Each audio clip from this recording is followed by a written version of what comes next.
Ooh, hello everybody. Hope you're enjoying SiegeCon 2021 from either your homes. If you can get there in person tomorrow, that's awesome. I wish I could be there with you. I miss my Siege fam so much. We are going to talk to you today about what to look for in a PR agency and when you should hire one. So even if you're a solo dev, indie dev, you're cranking on your title in your free time, still want you to tune in, take notes, and listen because there's some gems in here that will be applicable to you. I'm joined with Blane. Hello, Blane. Yes. Yeah, no, it's great to be back. I feel like I've made this a staple part of my annual routine now, speaking at Siege about something related to PR. So it's good. Good. Thanks for having us, Andrew. Yeah, thank you. So before we jump in, I'm going to tell you who the heck you're talking to. If you don't know, which, I mean, if you don't, that's absolutely fine. Blane, I'll let you get started.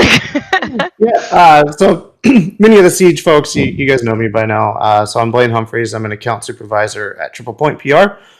I've got nearly a decade, or probably a decade at this point, of PR experience and agency experience. Worked across AAA games, indie games. Was even a reporter for a little bit. But even beyond PR, I've worked a bit in community management, influencer marketing, uh, copy editing. You name it, I've probably done it. So, A well-rounded PR individual, if I ever heard one. If you're ever stuck in a lane too long, you probably need to veer over. I think that's the fun thing about being in PR is that you get to touch so many different things. right? You do Yeah, literally everything. you do. So I'm, similar to Blane, I've been in this role for a little bit. I'm kind of a smattering of different communications things. So marketing, journalism, public relations, advertising, communications, be that as it may. 7 of those 15 years have been dedicated to the gaming industry, and I've been hanging on. I'm not going back to non-gaming as long as humanly possible because it's awesome here, and I get to meet awesome people like y'all. And then I friggin' love my indie games. I would anything I can do to help support the indie community, whether it's through talks like this or if you just want to chop it up and get some marketing tips, feel free to hit me up. Happy to help out. So just to give you a little info about how we're going to run this, we're going to do a Q&A kind of style thing.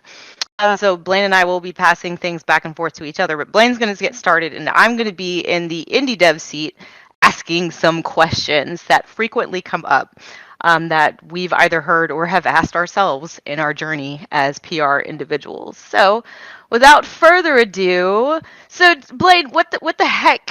Games media, they do the reporting about the games, right?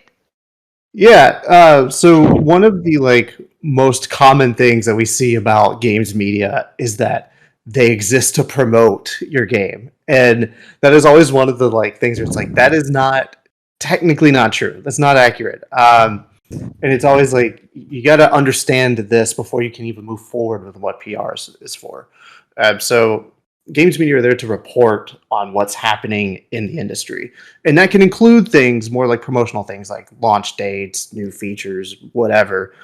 But it also includes a whole breadth of other things that doesn't involve promotions. And there's different segments of the media. So you've got your service journalism, which is more of your more promotional stuff. But then you've got your hard breaking news and informative reporting, which is X executive said something dumb, keeping the public informed of that stuff too. And so you've really got to be able to understand this and know that they just don't exist to promote your games, to really be able to communicate with these folks effectively. Exactly. And I think the other cool point is that, in promoting your game, there's multiple ways to do it. So it's not just a review or a preview or some kind of commentary about your demo. It can be an interview, it can be a behind the scenes glimpse of what you have going on, a piece of your own unique story or journey, so long as it's compelling and it's relatable to their audience. There's a lot of different ways that you can go ahead and get some coverage outside of here's my game, say good things about it, and it's off to the void. So, my next question for you, Blane. Wait, actually, I got lots of more questions for you. So let's go into a couple more of them. So public relations, let's talk about that. It's just like handing out press releases like Oprah, right? Yeah, totally. That's all we do. So this is another thing, and we see this a lot in all areas of the business side of the industry. Is PR equals press releases, and that is also not completely accurate. So when you're looking for an agency, you have to have a fundamental understanding of what PR is and what PR does, so that you need to know what exactly you are looking for. So PR falls within marketing. It is a piece of marketing, just like a PR agency is not an entire marketing department. They are generally focused on a specific discipline, and some can offer other services too. That's great, but if you're looking at just in PR, it is a discipline of marketing, and there are also different types of PR. So a lot of what you folks are interested in is going to be more on the consumer and product side, but there's also like corporate PR and like business PR, and that's a whole other set of like strategies and tactics that we're not necessarily going to go into right now. But these are the things that you'll have to consider if say you are trying to build a brand around your studio. Uh, you would need to look very differently at the type of PR campaign you would execute than say launching your game. Oh, that's a great point. So I'm going to ask a quick follow-up question because, as I said, I got lots of questions. Um, should I be thinking about building a brand around my studio first, or should I be marketing my game, like getting coverage for my game first? Which chicken or the egg should I do? Right? um, and that's a great question. Is that a lot of times what you see is indie studio decides to hire agency, indie studio puts out press release, and then big old question mark, and then suddenly they're making profit, right? And so, and that's not quite how it works. Visibly, that may be how it seems, and that's just because we do a really good job at presenting. But you really got to think about the strategy and define what your business objectives are before you start looking for an agency. If there are benefits to building a brand for your studio. And a lot of times you can do that through letting the product speak for itself. Or if you are, say, trying to get investor funding, and you need to start the brand without a product, PR agency can really help with that. Now, if you are looking like just to drive sales and nothing else, then there's going to be a bit more nuance there and a lot more factors to consider, such as like influencer management. You know, Getting a review, like say a 10 out of 10 review on IGN or PC Gamer or what have you, is great, and that will certainly help, and that will help build sort of the long term brand. But if you need to sell, 10,000 copies of your game by tomorrow, then and you've got a limited budget, then I would say consider things like influencer marketing. Oh, that's great. Thank you for that additional insight. So, kind of talked about how public relations people do more than just dole out press releases like candy on Halloween. But what other stuff do y'all actually do, though? Like, what? Uh, so one of the big things that an agency will do is help develop the overall campaign strategy. And this includes things like the messaging, the media targets, uh, how to approach different verticals. So if you are building a game with a never before seen technology, you need to do two things. You need to show off the game, but you also need to show off the technology. And both of those have different segments. So, like Engadget is an example. They'll cover things like the tech, whereas someone like a GameSpot will cover the game at large. Uh, and how to tailor your message to each of those segments will be what a PR agency can help with.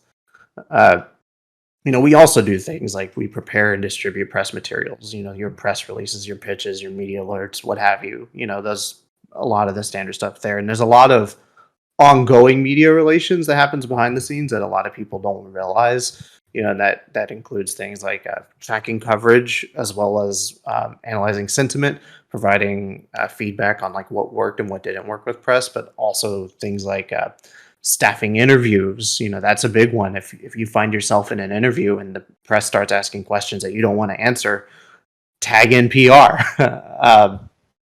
And I think Kat, you saw a lot of this when you worked with us. That we really helped define a lot of the strategy and the execution that went into things like I Expect You to Die Too.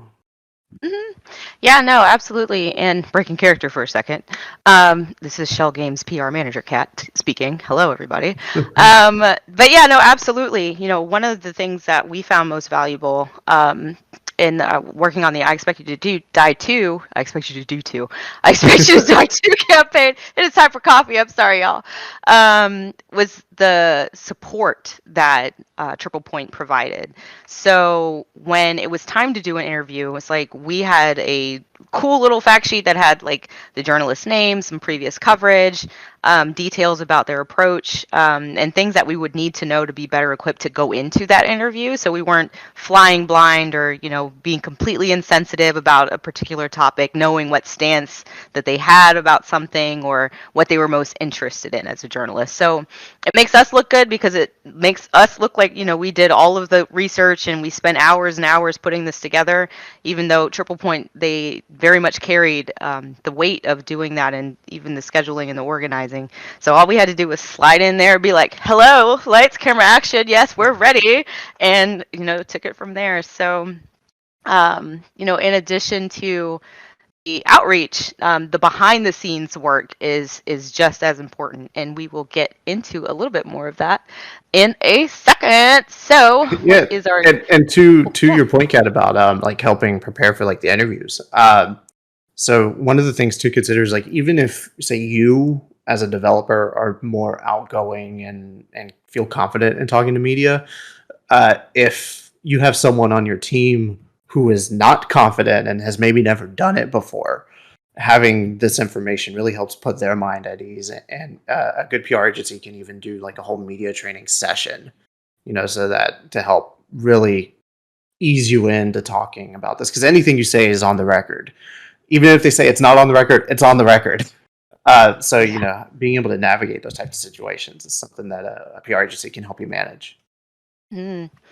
And another thing that was like super, super helpful is when like you have a game come out, there's going to be like a ton of people asking you for keys, right? So your family's going to ask you for keys, your cousins are going to ask you for keys, some friends are going to ask you for keys, and then you have like influencers, press, small pubs, large pubs, like a whole bunch of different places coming at you asking for keys. And it's great to once again be like the Oprah of game keys, and there you get a key and you get a key. But at the end of the day, you're probably trying to turn a profit, so you kind of have to be selective about at a certain point who you're giving keys to and what outcome comes from it. So TriplePoint was very helpful in helping us navigate those requests. And taking just taking some keys and running with it in terms of like they didn't even have to check in with us. We had a little tracking sheet that was like, here are the different requests coming in, and these are where the keys are going. And then in other instances for influencers where you want to be a little bit more selective about who you work with and make sure that that that's a reputable. You want to do this with publications too, but with influencers, having somebody that meets your tone and approach, right? So they were very great about like, hey, here's a request that just came in for your consideration. Bada bing, bada boom. So that was also very helpful as well. Yeah, and to that point, because there's a lot of fake like scammer influencers Oh out there, people yeah. pretending to be someone else, where they'll just like change a letter in the email address, instead of like make an O a zero or something like that. And like I think we got something like what was it, Kat? Like thousands of I Expect You to Die Too requests that we helped filter out because their team had other important things to worry about. They didn't need to filter through all thousands of those requests. That's what we were there for. So much appreciated because most of them I'm like, there's so many of them. There's so many, but yes, great point about the scammers. So definitely, and we'll get duplicate requests even though we handed out a key to them like 2 weeks ago. So you definitely want to be mindful of where you're putting out your keys, and a good PR agency can help you navigate that. So speaking of, why should you hire an agency? It's like, no, if you're like, I do this on my own. I do some of this stuff. I don't need an agency. I got this. I don't need no stinking agency.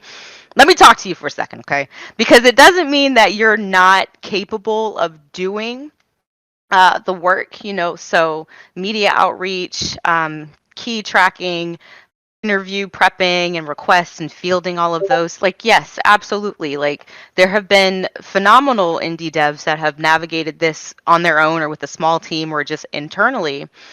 But here are some reasons from a studio side. In Shell Games, we're an indie studio. Um, we decided to hire an agency. So one was to expand the impact or the reach of the campaign beyond what we could feasibly accomplish in-house. So at Shell, we're juggling between 7 to 10 projects at a time for our own games, for client work, so there's always something going on, and we're a small but mighty marketing team of 6 trying to navigate all of these different titles that have already come out, and then corporate PR as well. So there's only so many hours in the day, and fortunately, work-life balance is very important. So we had to figure out, what can we do on our own? What do we hope to accomplish? And Blane will talk about this a little bit later in terms of, structuring out your asks or what you need. And then what we wanted our results to be. So doesn't necessarily mean that we weren't capable of doing it on our own. It was just the impact wouldn't have been as big if we tried to take all of that on and manage it ourselves on top of everything else that we had to do. So essentially, TriplePoint became like an extension of our marketing team for this I Expect You to Die 2 campaign. And in it, it's like we could pass along requests like, okay, well, can you take care of this portion of outreach? If we had press releases going out, we didn't really have to. Actually, we didn't have to do any of the media outreach. They handled all of that, soup to nuts, and even generated the press releases for us, drafted them. It's so much easier to edit something than it is to write it.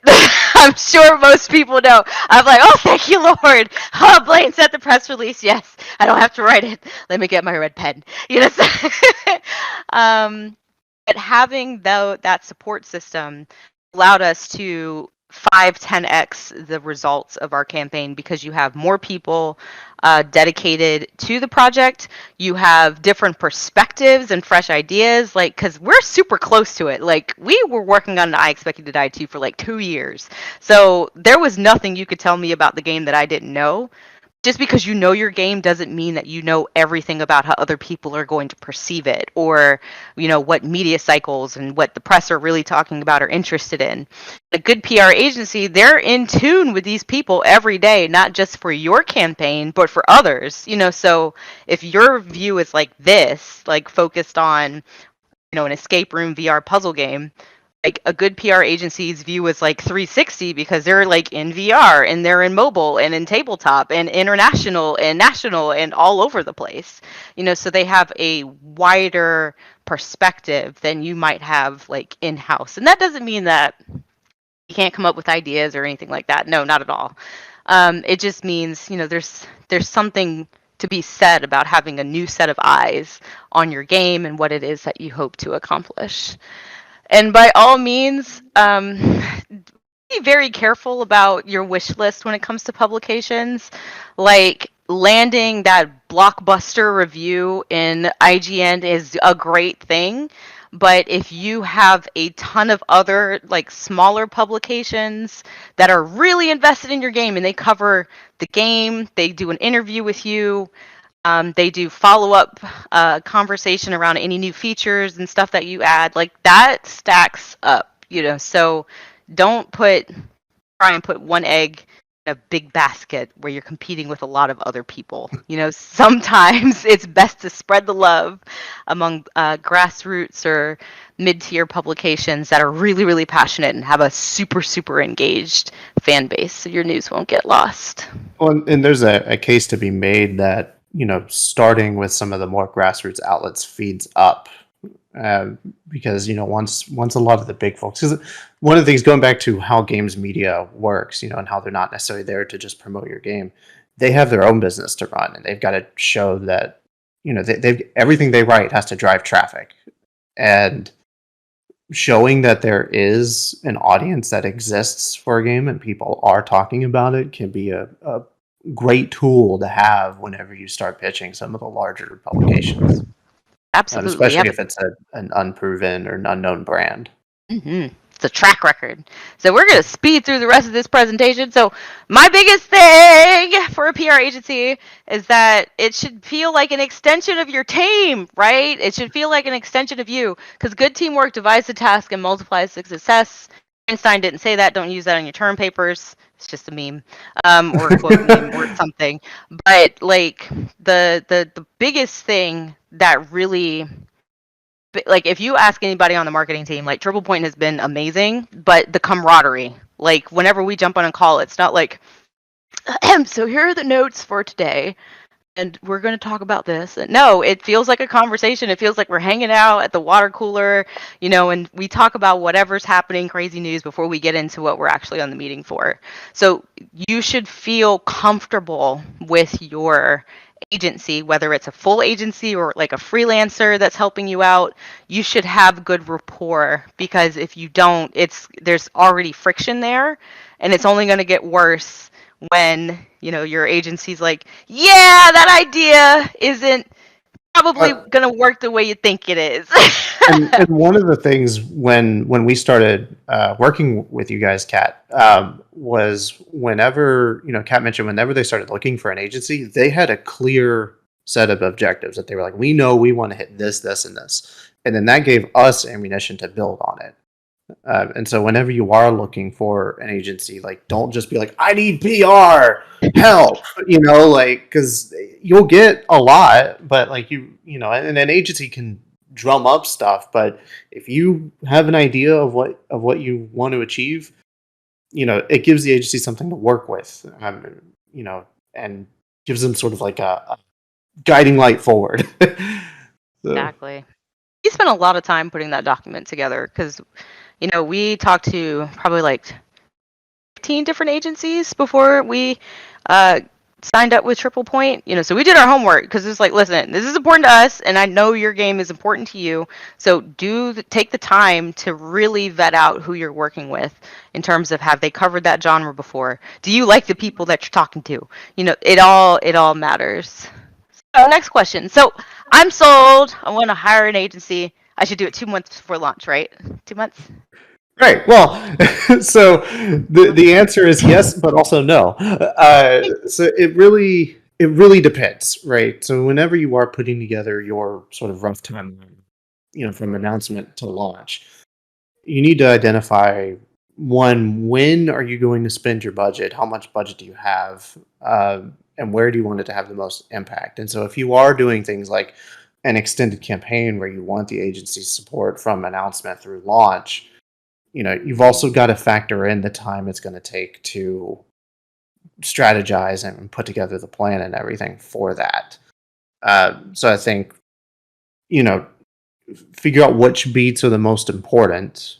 For one, figure out what beats you even have. So one, and if you don't know, then an agency can help line those up. But the main thing, like, you don't want to do is, like, a couple weeks before launch, that's when you decide you're going to hire the agency, because then you're just going to get a rush job and you're going to spend a lot of money and no one's going to be happy with those results. So, and especially like securing some of the bigger opportunities, like getting an IGN review for a VR game, that took months. We had we kicked off conversations with them well before launch. And that's how we were able to get that review. So, you've really got to just take the time, like before you start doing any of this stuff, to really just plan things out, and then put in an additional padding in there to like plan for the actual strategy it's going to take, because an agency is going to give you feedback on what is and isn't going to work, and you've got to be able to sort of incorporate that into the plan, or let the agency incorporate it into their plan. Yeah. And we are almost at time. We have 1 minute left, so we're going to speed through this next slide. So, and Blane, I think you touched on this a little bit. I should find an agency that makes all my dreams come true, right? You say yes to every glorious idea that comes out of my mouth, no matter what, Right. right? Yeah. Say yes to everything. No. One of the best things a good agency will tell you is when something is not going to work. If you hire an agency just based on their ability to execute your vision and nothing else without any feedback, then like you've hired a bunch of yes people, which is fine if that's what you want. But there's a reason why like the professionals exist. They have the industry knowledge and the insight and ways to make things work. You also want transparency. An agency that says that their media list is their backbone of their agency is frankly not great. Anyone can buy a media list. You can buy a media list. The value of the agency is the feedback and strategic counsel they provide. So just some things you really got to consider. And a good agency also understands the business, and not just your business, but the entire industry business, and how, because they can help you meet your actual business objectives, whatever those may be. Absolutely. Well, we are out of time. So if you want to talk more about like agencies or how you should look for one, budgeting and all that stuff, I'll be hanging out in voice for a little bit after this. And we'll have additional questions and all that stuff. But thanks for tuning in, y'all. Appreciate you.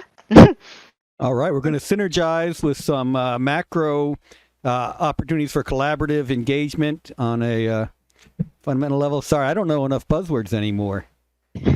But thank you all very much. A lot of praise for this in chat. Looking forward to folks joining you in our voice channel.